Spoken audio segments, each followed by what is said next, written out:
अब हम आपको वो रिपोर्ट दिखाएंगे जिसका पूरा देश इंतजार कर रहा है। आपको पश्चिम बंगाल लेकर चलेंगे, जहां से डराने वाली तस्वीरें लगातार सामने आ रही हैं और हिंसा का खेला वहां पर चल रहा है। अब तक राजनीतिक हिंसा में 17 लोग मारे गए हैं और कई बीजेपी कार्यकर्ता बंगाल छोड़कर भाग गए हैं, छोड़ने पर मजबूर हो गए हैं, क्योंकि अगर वो वहां रुके तो उन्हें मार दिया जाएगा।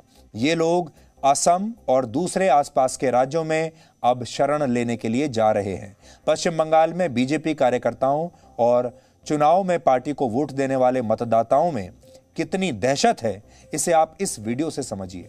आपको आगे बढ़ने से पहले बता दें, हमारे पास पश्चिम बंगाल के लोग लगातार वीडियोस भेज रहे हैं, क्योंकि वो जानते हैं जी न्यूज़ से उन्हें बहुत उम्मीदें हैं और वो ये जानते हैं कि इन वीडियोस को सिर्फ जी न्यूज़ ही दिखा सकता है, बाकी तो कोई दिखाएगा नहीं। इसलिए पूरा पश्चिम बंगाल इस समय जी न्यूज़ देख रहा है, इस उम्मीद में कि हम उनके साथ न्याय करेंगे, इस उम्मीद में कि हमने ऐसा पहले भी किया है, पहले भी हमने वो हिम्मत दिखाई है, और वो भी ये चाहते हैं कि हम उनकी आवाज़ आप सब तक पहुंचाएं। आप मदद कर पाएं या ना कर पाएं ये तो अलग बात है, लेकिन आपको पता जरूर होना चाहिए। और बंगाल इस समय ऐसी जगह है जहां पर बाहर निकलना बहुत मुश्किल है और फ्री मीडिया वहां बचा नहीं।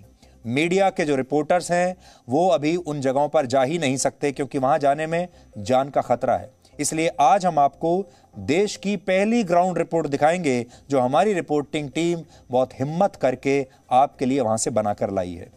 पहले आपको एक वीडियो दिखाते हैं। इस वीडियो में दिख रहा व्यक्ति बीजेपी का एक कार्यकर्ता है और उसे अपनी हत्या का डर है।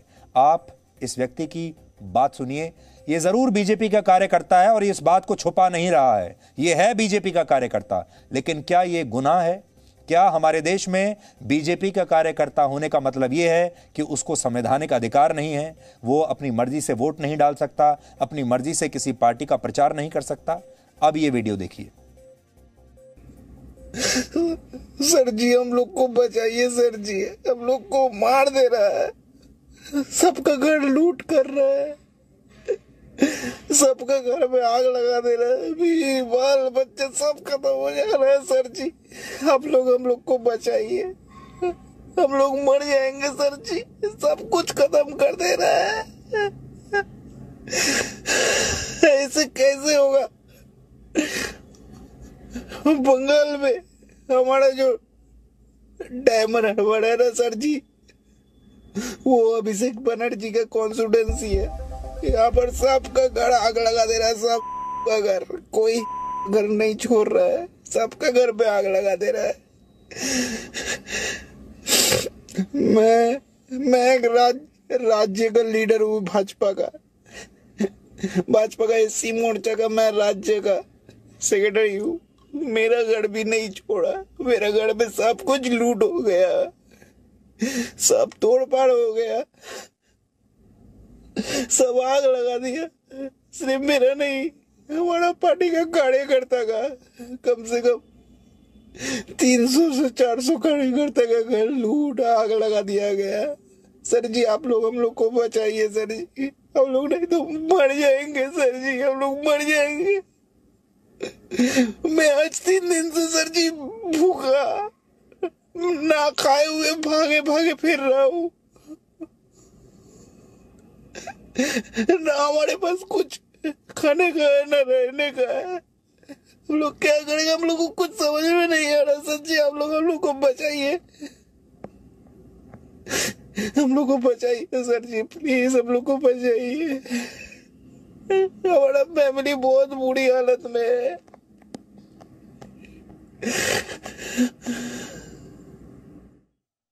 तो आपने देख लिया, ये बीजेपी का एक कार्यकर्ता है। लेकिन हमारा सवाल यहाँ पर यही है कि क्या बीजेपी के कार्यकर्ता कांग्रेस के कार्यकर्ताओं से अलग होते हैं? क्या लेफ्ट पार्टियों के कार्यकर्ताओं से अलग होते हैं?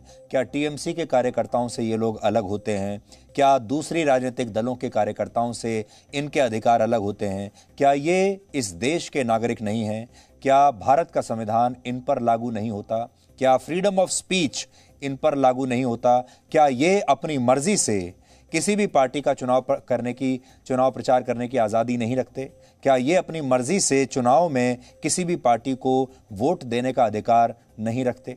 और ऐसे इस समय हजारों लोग हैं पश्चिम बंगाल में जो हमें इस तरह के वीडियोस भेज रहे हैं। एक वीडियो अभी हमने आपको दिखाया है और ये लोग भी नहीं जानते कि ये कब तक जिंदा रहेंगे और जिंदा रहने के लिए ये कब तक ऐसे ही भागते रहेंगे। जब तक भागते रहेंगे तब तक जिंदा रहेंगे। जिस दिन रुक गए उस दिन इनकी सांसें भी रुक जाएंगी। और ये सारे लोग आप सब से और हमसे मदद मांग रहे हैं। हमारे पास कोई संवैधानिक शक्ति नहीं है कि हम इनके लिए तुरंत मदद भेज सकें। हमारे पास जो शक्ति है वो है हमारी पहुंच, हमारी रीच और हमारे दर्शक यानी आप लोग। और हम अपनी उसी शक्ति का प्रयोग करते हुए इनकी सारी बातें आप तक पहुंचा रहे हैं ताकि देश के लोग इस पूरे मामले पर अपनी एक राय बनाएं। हालांकि मुख्यमंत्री ममता बनर्जी ने आज राजनीतिक हिंसा में मारे गए लोगों के परिवार वालों को 2-2 लाख रुपए का मुआवजा देने का ऐलान किया है। लेकिन सवाल हमारा यहां पर यह है कि इन लोगों को मुआवजा नहीं चाहिए, इन लोगों को सुरक्षा चाहिए। ये लोग ये नहीं कह रहे कि हमें पैसा दे दीजिए, ये लोग कह रहे हैं कि हमारी जान बख्श दीजिए।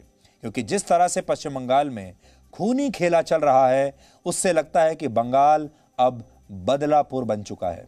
आज केंद्रीय मंत्री और बीजेपी के नेता वी मुरलीधरन के काफिले पर भी पश्चिम बंगाल में हमला हुआ, जिसका आरोप उन्होंने टीएमसी पर लगाया है।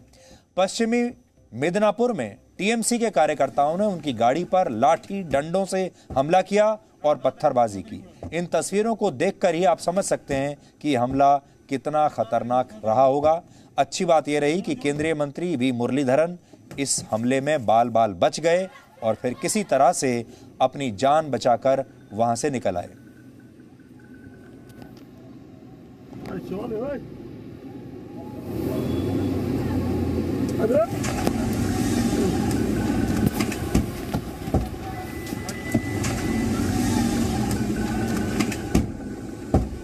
गाड़ी ताड़ाताड़ी घोड़ो गाड़ी ताड़ाताड़ी घोड़ो चलो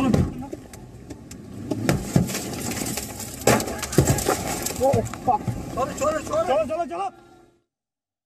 अब आप अंदाजा लगा लीजिए कि अगर एक केंद्रीय मंत्री, भारत के एक केंद्रीय मंत्री के साथ इस तरह की घटना हो सकती है तो आम लोगों के साथ वहां पर क्या हो रहा होगा। अगर बीजेपी के केंद्रीय मंत्री की यह हालत है तो बीजेपी के जो लोकल स्तर के कार्यकर्ता हैं या बीजेपी के जो वोटर हैं उनका तो कोई चांस ही नहीं है जिंदा रहने का। हमें लगातार पश्चिम बंगाल से ऐसे वीडियो मिल रहे हैं जिनमें लोग रोते हुए मदद की अपील कर रहे हैं। और एक वीडियो अभी हमने आपको दिखाया, दिल्ली में बैठे बहुत सारे डिजाइनर पत्रकार ऐसे समय में भी ये जांचने में लगे हैं कि कहीं ये वीडियो फेक तो नहीं है और वो किसी तरह इन वीडियोस को फेक साबित कर दें। तब ऐसे में हमारी कोशिश ये है कि हम इन लोगों तक जल्द से जल्द पहुंचे। इसलिए हमारी रिपोर्टिंग टीम ने उन इलाकों में आज पहुंचने की कोशिश की जहां लोग अपनी जान बचाने के लिए संघर्ष कर रहे हैं। इसलिए अब आप देखिए भारत की पहली ग्राउंड रिपोर्ट उन जगहों से जहां पर यह राजनीतिक हिंसा हुई है।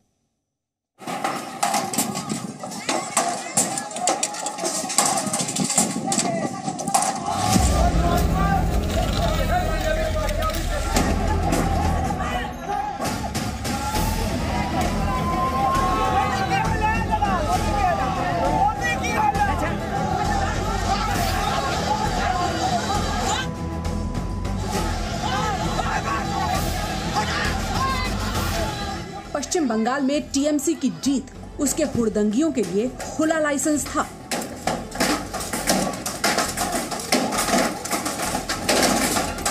और ये तस्वीरें बताती हैं कि उन्होंने 2 मई को परिणाम घोषित होने के बाद क्या किया। कई बार लोग सवाल उठाते हैं कि राजनीति में कौन किस पर वार कर रहा है पता नहीं चलता।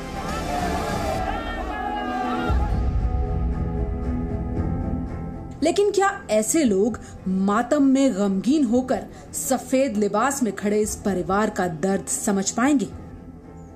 ये उत्तरी 24 परगना के जगत दल में रहने वाले कमल मंडल हैं।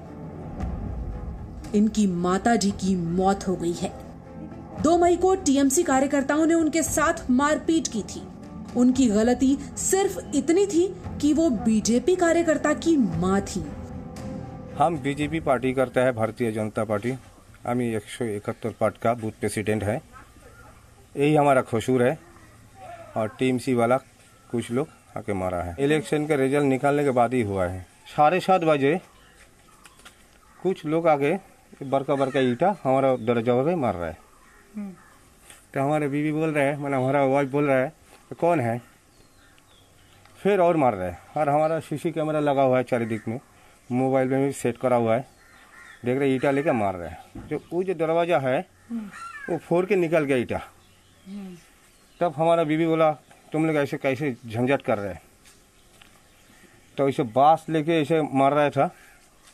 बीवी का माथा फूट गया, सेलाई भी पड़ा है।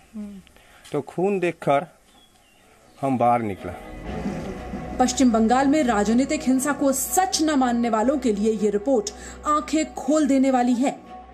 टूटे हुए सीसीटीवी कैमरे, मार्बल फ्लोर, पत्थर फेंककर तोड़फोड़ किए जाने के निशान और कमल मंडल की पत्नी के सर पर लगी ये चोट, ये बताने के लिए काफी है कि उनके घर पर टीएमसी के कार्यकर्ताओं ने कितनी हिंसा की थी।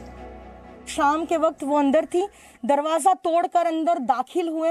उनको भी गंभीर रूप से जो है चोटें आई हैं, उनको बुरी तरीके से पीटा गया ये लाठियों की मदद से, और ईटा पत्थर जो यहाँ पड़ा हुआ है अभी भी, उससे भी। और साथ ही आपको बता दें कि लगातार वो उनसे गुहार लगा रही थी कि उनको जो है बख्श दिया जाए, लेकिन एक भी नहीं सुनी उन्होंने।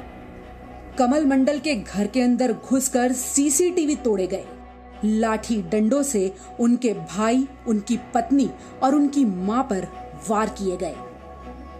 तृणमूल कांग्रेस के कार्यकर्ता जो है शाम को इस घर पर पहुंचते हैं, कमल मंडल के घर पहुंचते हैं, और देखिए कितने बड़े जो है लाठियां और साथ में बांस लेकर आए, इन्हीं से जो है हमला किया गया। और देखिए इतने बड़े पत्थर से जो है यहाँ पर हमला किया जाता है उनके घर वालों पर। और साथ ही आपको तस्वीरों के माध्यम से दिखाते हैं, सीसीटीवी कैमरे से इस घर को जो घेरा गया है, वो सारे सीसीटीवी कैमरे जो है वो नष्ट कर दिए गए हैं। कमल मंडल की शिकायत पर पुलिस ने कार्रवाई करते हुए 2 टीएमसी कार्यकर्ताओं को गिरफ्तार किया है। लेकिन जिस तरह से पश्चिम बंगाल में टीएमसी की जीत ने उसके कार्यकर्ताओं को हिंसा पर उतारू किया है, उसने बंगाल की लोकतांत्रिक स्थिति में असंतुलन को एक बार फिर उजागर कर दिया है। पश्चिम बंगाल के उत्तरी 24 परगना से पूजा मेहता, जी मीडिया। पश्चिम बंगाल में ऐसे सैकड़ों घर हैं, हजारों घर हैं जहां पर इस तरह की हिंसा हुई है। और यहां पर आप सोचिए कि इस बीजेपी कार्यकर्ता की मां को भी, बूढ़ी मां को भी उन्होंने बख्शा नहीं। अब हमारी टीम धीरे धीरे उन सब इलाकों में जा रही है। कई जगह तो ऐसी हैं जहां पर जाने का मतलब है जान का खतरा, लेकिन हम वहां पर भी वो खतरा उठाने के लिए तैयार हैं। आने वाले दिनों में हम एक सीरीज चलाएंगे, उसका पहला हिस्सा आज आपने देखा, और हम धीरे धीरे उन तमाम घरों में जाएंगे, उन तमाम परिवारों से मिलेंगे और उनकी आवाज और उनकी कहानी आप तक पहुंचाएंगे, जिन्होंने अपने लोगों को खो दिया है या फिर जिनके परिवारों को बेघर कर दिया गया है या उनके घरों को जला दिया गया है। Presenting B News app, available on Google Play and App Store. Download it now.